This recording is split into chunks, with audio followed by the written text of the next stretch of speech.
যখন ডাক দেবো তখন কারো কথা কানে পড়বে? জোরে বলেন, পড়বে না। এটা হলো জান্নাতীদের নমুনা।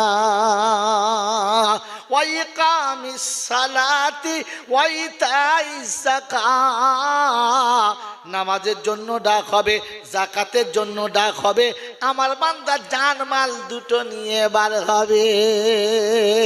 আল্লাহু ইয়ারযুকু মাইয়াশাউ বিগাইরি হিসাব, আমি আল্লাহ বেহিসাব রুজির ব্যবস্থা করব।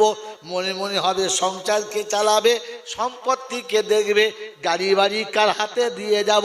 কোরআন চর্চে মাইয়াত্তাকিল্লাহ ইয়াজআল লাহু মাখরাজা। আল্লাহ পাক বলে, আমার উপর বান্দা যখন ভরসা করে নেবে, রাস্তাটা আমার